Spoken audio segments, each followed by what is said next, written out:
Só voltar aqui esse assunto do Lulinha, porque as mensagens está confirmada aqui, a defesa dele está negando, dela também, mas as mensagens obtidas pela Polícia Federal nos telefones da Roberta Lussinger,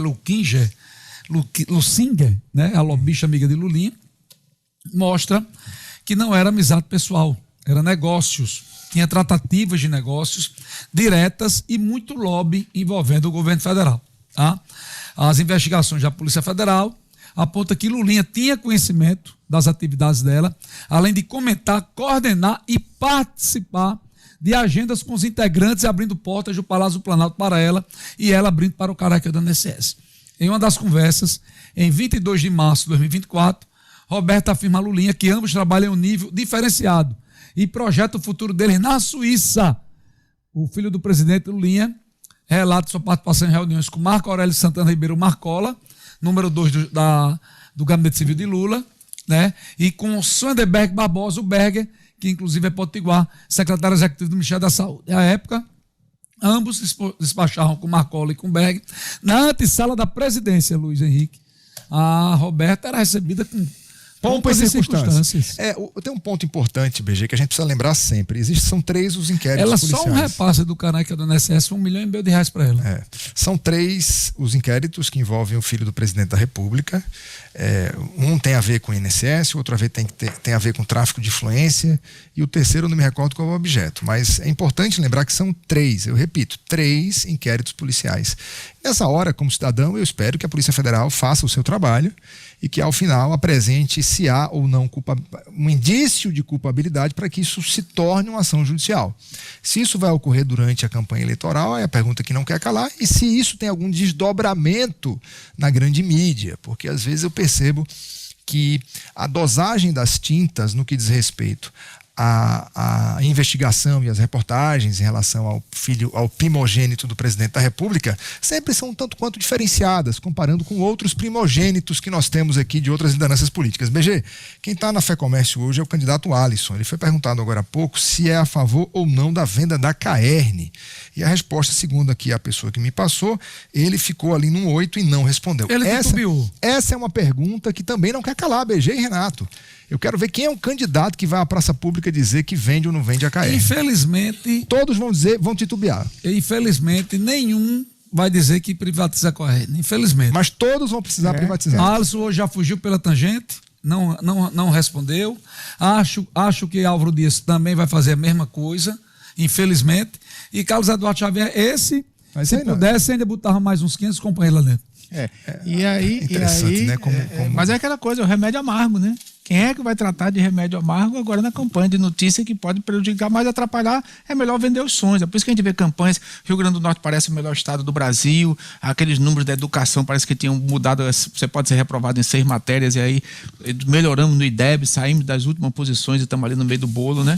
Sobre essas mensagens da Polícia Federal, eu gostaria, como todos gostaríamos, independente, que isso avançasse de uma forma mais rápida, sabe? Esse escândalo do INSS já tem muito tempo, a gente vê as coisas travando, e toda vez só aparecem mais provas, mais comprometimento, mais pagamento, mais joias pagas, mais 1,5 milhão, né, de reais aí liberados, e a gente não vê a coisa avançar.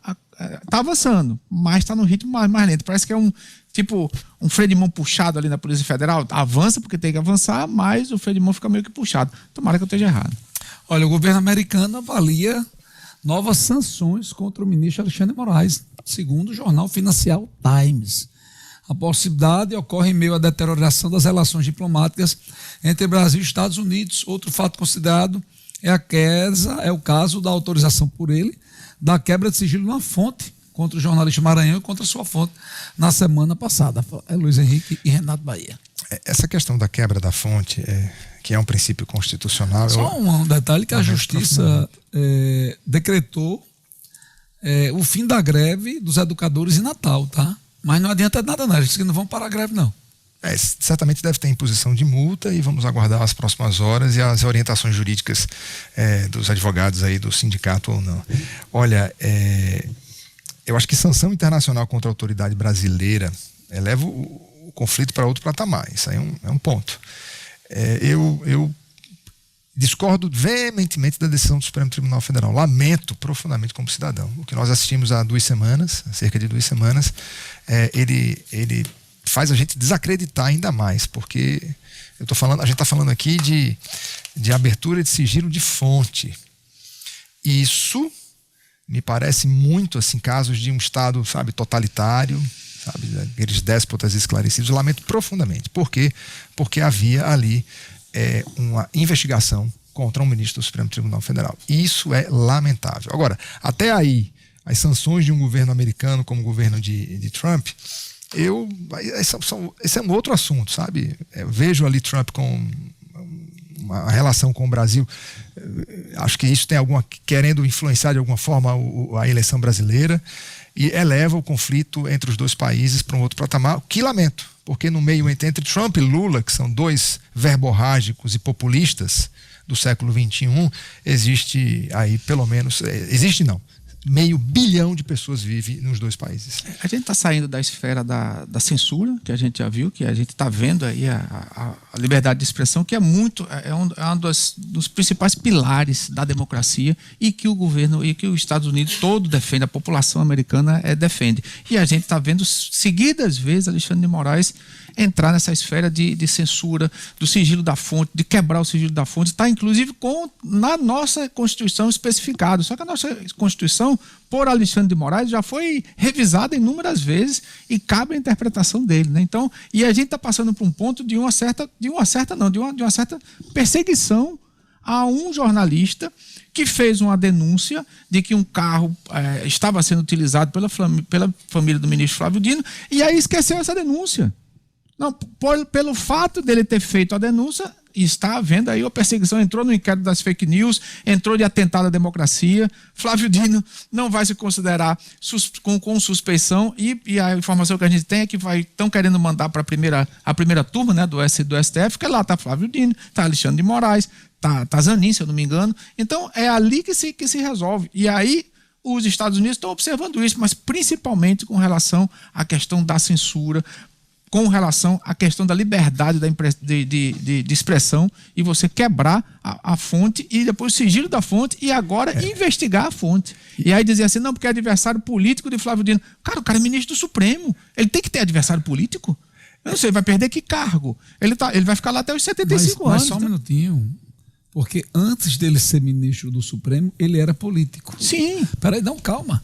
E ele só foi indicado para o STF porque era político.